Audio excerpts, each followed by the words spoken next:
Hi friends, ഇന്നിപ്പോ നമുക്ക് നീറ്റിന്റെ റിസൾട്ടിന്, അതായത് നീറ്റ് എക്സാമിനെ ബേസ് ചെയ്തിട്ട് നമുക്ക് ഒത്തിരി കോഴ്സസ് വരുന്നുണ്ടല്ലോ.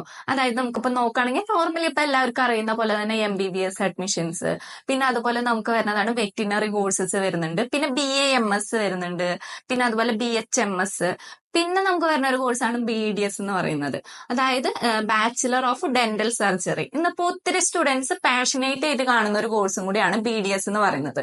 നമുക്കിപ്പോ നോക്കുകയാണെങ്കിലും നമുക്ക് ഈ ഒരു BDS കോഴ്സിന് നമുക്ക് ഒത്തിരി എൻക്വയറീസും വരുന്നുണ്ട്. അപ്പോൾ BDS കോഴ്സ് നോക്കുന്ന സ്റ്റുഡൻസിന് വേണ്ടിയിട്ടുള്ളതാണ് ഇന്നത്തെ നമ്മുടെ ഈ ഒരു video. So welcome back to our channel.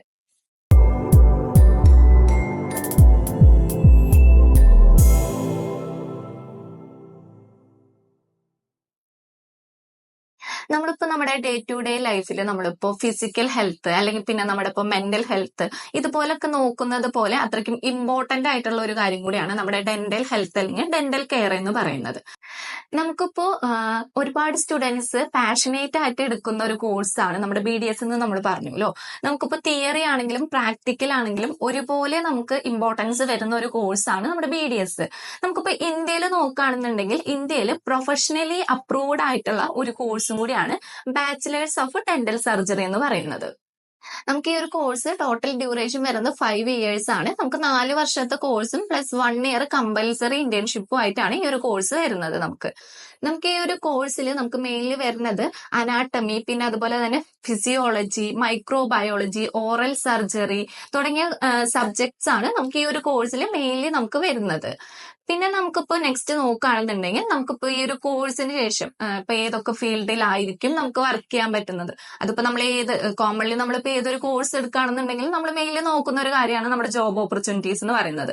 അപ്പൊ നമുക്ക് ജോബ് ഓപ്പർച്യൂണിറ്റീസ് നോക്കുകയാണെങ്കിൽ നിങ്ങൾക്കിപ്പോ ഡെന്റൽ റിസർച്ച് സയന്റിസ്റ്റ് ആയിട്ടോ അല്ലെങ്കിൽ പിന്നെ ഡെന്റിസ്റ്റ് ആയിട്ടോ അല്ലെങ്കിൽ പിന്നെ ഓൺ ഒരു ക്ലിനിക്കൽ സ്റ്റാർട്ട് ചെയ്യാനാണെങ്കിൽ അങ്ങനെയായിട്ടോ നമുക്ക് വർക്ക് ചെയ്യാവുന്നതാണ്. അല്ലെങ്കിൽ പിന്നെ ഇപ്പൊ ഇതിന്റെ തന്നെ നിങ്ങൾക്ക് ടീച്ചിങ് ഫീൽഡാണ് നോക്കണ്ടേന്നുണ്ടെങ്കിൽ നമുക്ക് ആ ഒരു ഫീൽഡും കൂടി നമുക്ക് ചൂസ് ചെയ്യാവുന്നതാണ്. ഇനിയിപ്പോ ഇതൊന്നുമല്ല നമ്മൾ ഇതിന്റെ ഹയർ സ്റ്റഡീസ് ആണ് നോക്കുന്നതെന്നുണ്ടെങ്കിൽ നമുക്ക് MDS, അതായത് മാസ്റ്റർ ഓഫ് ഡെന്റൽ സർജറി, ആ ഒരു കോഴ്സും കൂടി നമുക്ക് കംപ്ലീറ്റ് ചെയ്യാവുന്നതാണ്. നമ്മളിപ്പോ നമ്മുടെ BDSന്റെ അഡ്മിഷൻസ് വരുന്നത് മെയിൻലി നമ്മുടെ നീറ്റിന്റെ സ്കോറിനെ ബേസ് ചെയ്തിട്ടായിരിക്കും. നമുക്കിപ്പോ കേരളത്തിലാണെന്നുണ്ടെങ്കിലും അല്ല ഇനിയിപ്പോ ഔട്ട് സൈഡ് കേരള, അതായത് തമിഴ്നാട്, കർണാടക തുടങ്ങിയ സ്റ്റേറ്റിൽ നോക്കുകയാണെന്നുണ്ടെങ്കിലും നമുക്ക് ഈ ഒരു കോഴ്സിന് അഡ്മിഷൻസ് പോസിബിൾ ആയിരിക്കും. നമുക്കിപ്പോ നമ്മൾ മെയിൻലി ഈ ഒരു കോഴ്സിന് അഡ്മിഷൻസ് നോക്കുമ്പോൾ നമ്മൾ നോക്കേണ്ട മെയിൻ കാര്യമാണ് നമ്മൾ ചൂസ് ചെയ്യുന്ന ആ ഒരു യൂണിവേഴ്സിറ്റിക്ക് ഓൺ ഹോസ്പിറ്റൽ ഉണ്ടോ എന്നുള്ളത്. ഇപ്പോ ഓൺ ഹോസ്പിറ്റൽ ഉണ്ടെങ്കിൽ തന്നെ അവിടുത്തെ ഫെസിലിറ്റീസ്, പിന്നെ അതുപോലെ തന്നെ നമുക്കിപ്പോ 1 ഇയർ കമ്പൽസറി ഇന്റേൺഷിപ്പ് ആണെന്ന് പറഞ്ഞല്ലോ. അപ്പോ ആ ഒരു ഇന്റേൺഷിപ്പ് പ്രോപ്പർലി പ്രൊവൈഡ് ചെയ്യുന്ന ഒരു കോളേജ് ആണോ, അങ്ങനത്തെ കാര്യങ്ങളെല്ലാം നമ്മൾ മെയിൻലി ചെക്ക് ചെയ്യേണ്ടതായിട്ട് വരുന്നുണ്ട്. പിന്നെ അതുപോലെ തന്നെ നമുക്കിപ്പോ നീറ്റിന്റെ സ്കോറിനെ ബേസ് ചെയ്തിട്ടാണ് നമ്മുടെ കേരളത്തിൽ അഡ്മിഷൻസ് വരുന്നത്. കേരളത്തിൽ നമുക്ക് ഗവൺമെന്റ് സീറ്റിൽ നമുക്ക് കിട്ടണമെന്നുണ്ടെങ്കിൽ നമുക്ക് അത്യാവശ്യം നീറ്റിന് സ്കോർ വേണ്ടി വരുന്നുണ്ട്. ഇനിയിപ്പോ ചെറിയൊരു നീറ്റിന്റെ സ്കോർ കുറയുക അങ്ങനെ എന്തെങ്കിലും ഒരു ഇതുകൊണ്ട് ഇപ്പൊ എനിക്ക് ഒരു കോഴ്സ് പഠിക്കണമെന്ന് ഭയങ്കര ആഗ്രഹമുണ്ട്, പക്ഷെ എനിക്കിപ്പോ നീറ്റിന്റെ സ്കോർ കുറവാണ്, അഡ്മിഷൻസ് കിട്ടുമോ അങ്ങനെയൊക്കെ വിചാരിച്ചിരിക്കുന്ന സ്റ്റുഡൻസിനാണെങ്കിൽ നമുക്കിപ്പോ പ്രൈവറ്റ് കോളേജസിലാണെങ്കിലും ഈ ഒരു കോഴ്സിന് അഡ്മിഷൻസ് നമുക്ക് പോസിബിൾ ആണ്. കേരളത്തിലോ അല്ലെങ്കിൽ കേരളത്തിന് പുറത്താണെന്നുണ്ടെങ്കിലും നമുക്ക് അഡ്മിഷൻസ് എല്ലാം പോസിബിൾ ആയിരിക്കും.